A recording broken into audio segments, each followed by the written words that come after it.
welcome to A Brush with Art. It's a beautiful fall day, clear skies, beautiful color. I hope you can see this tree behind me. I never see that tree that I don't want to try to paint it. Let's see what we can do.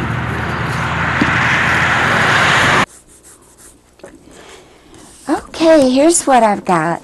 I took a picture of that tree about a year ago, last fall, and it was just ablaze. It was so beautiful. It was really more red today than it was. This was taken in the morning on that day. But here's one I've done, and I'm going to do another one, take you through the steps and show you just what steps I took. Also, I've tried very hard to keep it as simple as possible. And let me show you how I did it. First of all, I keep my drawing very simple. And remember, it's not an architectural rendering, so don't worry about having everything perfect. What you do want to do, though, is get all of your horizontal lines straight and all of your vertical lines straight. If you get those done straight, then the rest of it will fall into place. So I took it to a copier, blew it up, made it twice as big, and then I have drawn it onto the watercolor paper. And I want to go ahead and finish drawing in my trees because they didn't completely show up on the photograph, so let's get that done. I also want to finish my road a little bit. You know, when you do paintings and you want to do more than one, there's never any two paintings the same, so you don't even worry if you don't get it exactly alike, because it's really better if they're different. It would make them certainly more original. And I'm just going to let that come down like that. Okay, I rubbed some graphite on there and I can get that off. I'm going to put my sky in, and you know, as usual, I like to let the water and the paint make my sky for me and make my clouds. And I'm going to get over here, get a bigger brush. Okay, this up here. And just wet this. I'm going to do wet on wet. You can come right down into the trees. That's not going to hurt a thing, because I won't come down that low with my sky color. Okay, and then I'm going to use ultramarine blue for my sky. I always like to use that for fall skies. And I'm going to start out real dark at the top and leave white spaces to make the clouds in the sky. And I just want the sky to be on an angle like that. And I'm going to let it get lighter as it comes over to this side of the page. And so while that doesn't look like much of a sky right now, let's let it do some work. And we're just going to hold it up, hold it down this way, and you can just see those clouds moving. And then let's turn it this way and let it kind of go up a little bit. Also, I'm going to get some more color right in here and brush that out a little bit. Okay, I'm very happy with that. Looks great. Okay. And so you see, this is going to be different from that one, and that's good. That's the way it should be. So let me get some of the blue out here just a little bit. And if it looks like it's going to start drying a little too much, we're just going to spray it and get those clouds moving again. Go this way with it, I guess. And just encourage it a little bit. You can spend a lot of time on your clouds, or you can just let them happen naturally. And remember, it is your picture, so you can do it whichever way you want. And I'm just going to rub that out a little bit. Okay. Now, the next step I want to do is to get my house in, and this is the house. It just very little of it shows, so that's going to make it kind of easy to paint anyway.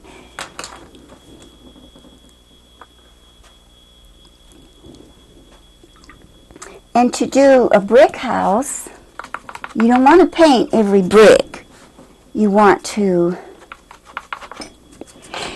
just want to get some rough texture. You don't want it to be a smooth, because that would look like a painted house, and that would be okay. But this is a brick house, so we're going to get some color on here. First of all, I'm going to wet the house.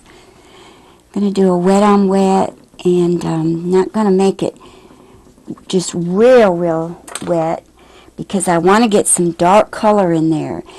It's going to need some dark color with that many trees around it, so it doesn't get lost. I still got it a little more wet than I wanted it. There we go.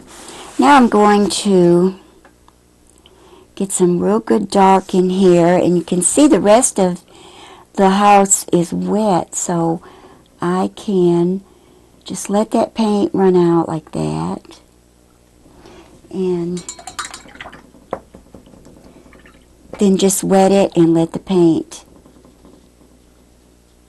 water and the paint mix right on there, and that's just about what I wanted it to do. I'm going to take that out just a little bit, and smooth out. I just need another little bit of color in here. And the things you're going to want to watch for is little flecks of light. Let me show you this. That little tiny fleck of sunlight is going to be so important in your picture to bring realism to it. Rather than getting every window pane just right and every shingle, it's the shadow that's going to make it look real. And the sunlight here, you want to be very careful to keep that light. And just little things like that you want to watch for. And that's why I wanted the house darker on this side and have it get lighter as it goes over to that side. And then on the roof, I'm going to mix up a little blue-gray using the ultramarine that I had left over from the sky, adding some burnt umber. And I want that to start out a little bit light. And I have my paper dry to start with. And then I'm going to wet it to smooth it on out. And if you'll notice, we have a shadow up here, as I had showed you just a minute ago. So I will want to get this a little bit lighter up here so we can emphasize the shadow. And I'll do that by just blotting it out a little bit and then smoothing it out with my brush, like so. I got a little bit of red in that, and that looks good too. That's going to work. And let's get a little bit more red in that house too. And you see, with the brush, I can make little brick movements. Okay, now, to do your window, you want to be sure and leave some reflection on the window. So we'll take a little more gray, and I think I'll put a little more blue in it. And I'm not going to paint the whole window in. I'm going to come across it diagonally and paint just about that much of it. Then I'm going to get a little bit more blue even. And I'm going to come down to the bottom and do most of the bottom. There's no set way of doing this. You just want to have flecks of reflection in it. And you can kind of do it. You can just decide on your own how you want to do that. And I'm going to blot that top one a little bit. There we go. I like that. Okay, now, then we're going to do the foundation on the tree with some more gray, but we want it to be a little different shade, so let's just put some red in it, so not so it will show, but just to make it a different gray. And then I will put that across like that. Okay, and that's about all we need to do to the house right now until it dries. And now let's get our road in right here. I'm going to take a flat brush for that. And once again, we're just going to use a gray, mixing up a little. I had some ultramarine blue, and then I had a little burnt umber, and then a little of the red I mixed up. Of course, we don't want a red road, but the red is going to look good as the gray mixture. So I want to just wet this right here with water. And the road gets real narrow up here at this end, and then it curves down right here. So let me take that gray I mixed up, and we're just going to start right here and come right down that road. We can adjust our value when we get it all in. Let's come on down like this, get a little bit more paint in there. Okay. And you see, if you leave a few brush marks, it can look like tire marks anyway. I mean, you just want that to come off like that. And we're going to get this is a sloping hillside right here. We're going to put that in, and then we're going to go to our trees. And to do that, I once again want to do a wash. And on that morning that I took the picture, the shadow of the trees cast all the way across the road and all the way down the hill. Made a beautiful, just a beautiful scene. I think to do that, I'm going to, let me see here, mix up a sort of a light green, sort of a fall-looking green, and just whatever colors I have is what I'm using. Some yellow ochre, a little bit of green, and I want it to be real thin at first because I'll come back and lay some color in later. And since this is a slope, I want my strokes to kind of come down like that too. But don't want them to come straight down. I want to curve them a little bit. And I can see right here, I really like the way that's doing. And to get it to, I don't want sharp edges here. I want that to just fade off. So I will do that by wetting it. And let's get some more in right here. Now I can get the color on like this, but then I want to go back and stroke it coming down the hill on a curve like that. Of course, all that is going to run in together, but it's still going to help with the curve of the hill. Okay, and we want to get that run off like that. Okay, now I do want it to be darker up by the road, so I'm going to darken my green a little bit. And a little bit of vermilion here. And a little bit more brown for sure. Okay, let's see, a little more green. Oh, that's good. And I'm just going to lay a line right here and let it fade off into the green. Okay, and then we're going to come right up like this. And let me see. Now is when well, that's my shadow, so I'm going to wait on that. Okay. As you see, when I did the pattern, I also drew the shadows in. And this is going to come right down into the green and give me a look similar to that. And I will go back and put some more green on that too. Now I'm going to let this one dry. And I have another one here that I've started that I want to put my trees on. And since the tree in this picture has a lot of brilliance and light yellows and oranges, I'm going to go for that. I'm going to first of all put some yellow in it. I've got a little bit of mask on it so that if I do get a little too heavy-handed, I'll still have some areas of white to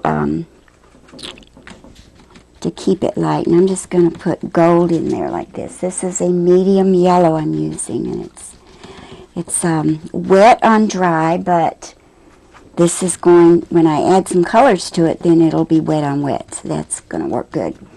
I also want to look at my picture, my photograph, and see where most of the real light highlights are.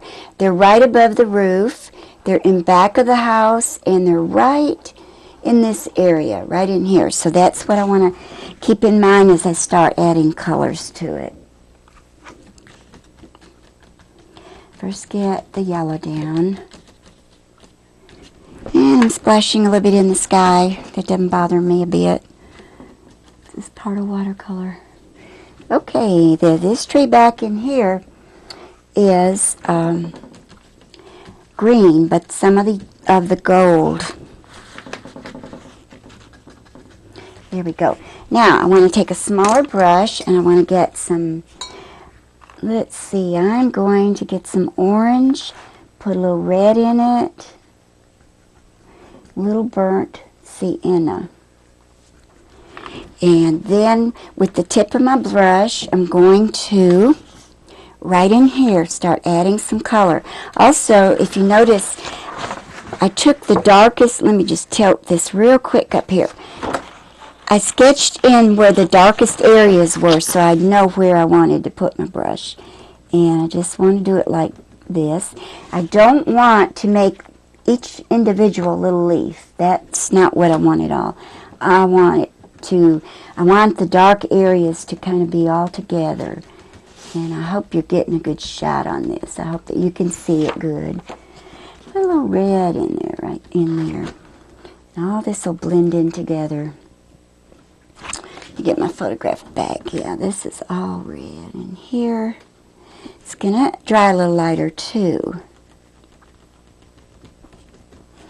Okay, and keep in mind, as I said, you don't want a blotch here, blotch here, blotch here. You kind of want it to all come together. You want some kind of a little pattern in there. And let's see, what else did I want to get in here? I wanted it to get darker over here. Okay, and then we're going to go back and work on that some more later. One thing I want to do is, this is a beautiful, beautiful blue spruce tree. And look how large it is. It's twice again as high as the house. One of the prettiest trees I've ever seen. And I want to show you how I'm going to make that. We're going to give it a little more shape than it actually has. It's such a big tree. It doesn't come to a point like this. It spreads all the way out like that. But it's going to look better if we give it a little more shape. And since it's our picture, we can do that. Now I want to get a blue-green going here.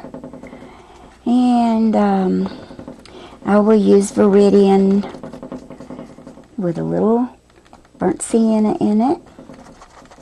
And sometimes if you can't get the blue you want, add a little phthalo. Oh, phthalo, such a pretty color. Okay, first of all, we want it a little light. We don't want to get it too dark because we're going to come back in and shadow it. And we want to kind of do it the shape that the branches grow in. So we're going to come down like this. And it's going to kind of make it's making the boughs on its own, of course, just like watercolor does. And don't want that much white in it. And then when it gets about halfway dry, I'm going to come back and put the darker colors in. So we're just going to let that sit for a minute. And one more thing that I'm going to do is put the green in back here. Okay, this tree was darker. We're just about running out of time, so I really want to get some of these things in. A flat brush makes wonderful leaves, foliage, when it's like in the tree top. And by having different amounts of water in your brush will make a difference into how much leaf you'll get. Okay, and here we go. We're going to let this dry. And going to start getting some of this out a little bit. Okay, now I will go back in and I'll put some foliage in up here, and then I'll put my shadows in. This is just about ready to start putting some of the dark blue in, but not quite yet. Your shadows are very, very important. Once more, a little bit of gray I'm going to mix up. This time I'm using ultramarine to kind of pick up the sky. And as long as this is good and dry, we can go ahead and do this. And we're just going to put shadows right along here. And do you see how that just starts to come alive? And some of these shadows come right across the road, like this. And your shadows, you want to have rough edges. Just going to come right on down. Okay, now I'm going to put this away and let it dry a little bit. And just in one more minute, got one more thing I've got to do. I'll get some phthalo blue, put a little bit of green in it, keep it mostly blue, and come back and get these shadows under here. And I'm going to do that with the tip of my brush like this. And so you see, when you're trying to paint something like this, you do not have to have every little detail. The details that you use and the details you leave out is what's going to make all the difference. And that's what you want to do, is start learning what details to leave out. And I'm going to leave this now and let it dry and then work on it some more. And when I come back, I've got some tips I want to share with you, and I'll be right back.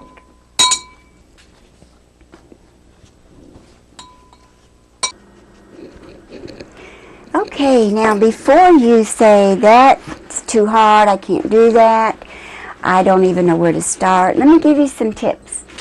First of all, the simplest little house can be made to look beautiful. Depends on where you place it on your paper and what you add to it. If you don't have a tree like this, put one in it. Put one in the background. Borrow a tree from your neighbor. It doesn't matter. It's your painting, and you can make it as nice as you want. Now, I know this is quite an expensive looking house, but look at the beautiful tree and the sky, and this is what makes your painting so beautiful. Here's another vignette where it doesn't touch the edges of the paper, and this old tree here. So be thinking of what you could do if you wanted, for instance, to paint a picture of your house. If your house is not on a hill, but you wanted it to be on a hill, or you wish it were, try doing it at an angle like that and make it look like it's on a hill. Add a picket fence if you don't have one, but you wish you did, or just a little corner of one. Doesn't even have to be in your house. Here's another suggestion, just part of your house. Like in the picture we just worked on, just part of the house showed, but there's no mistaking what house that is. Here's one of my favorites in two colors, brown and green. And the different shades of brown bring out some orange, but that's in two colors only. And here are some silhouettes to help you see different ways you can put your house on the paper.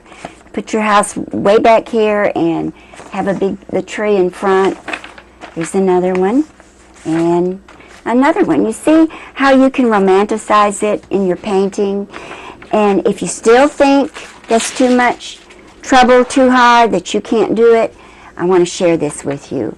This is a painting I picked up at a secondhand store, and I fell in love with it. It just had so much character and so much love in it. And I had to have it. I bought it, and when I got home, I turned it over, and it says, Silent Night, a house built on White Avenue in the early 40s. And this was painted by a little lady in her 80s. And what a legacy she is leaving in her paintings, and she has done several of them. So give it a thought, and then give it a try. And we're going to be right back, and one more thing I want to share with you.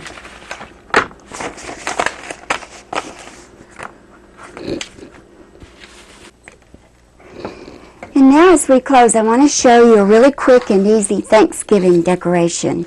You can go out in the yard and pick some dried branches and make sure they're dry, and something with a pretty shape. You can break them off and shape them into this bow here, and wire them all together, and then take some greenery, maybe some ivy, and wrap around it, and just let it go real natural into the boughs like that. And you might want to stick some fall leaves in it. You can hot glue these on, and then add some white Christmas tree lights and hang it over your door. And this makes a lovely fall decoration. As you can see, if we add a little more leaves, how pretty that will be. And something different. You could make it smaller and put it in the middle of your table. Or, as I said, add your little white Christmas tree lights, and it makes a beautiful decoration. And I think if you'll try this, you'll really enjoy it. You can do all kinds of shapes and sizes. And thanks for watching A Brush with Art, and I hope that you'll try A Brush with Art.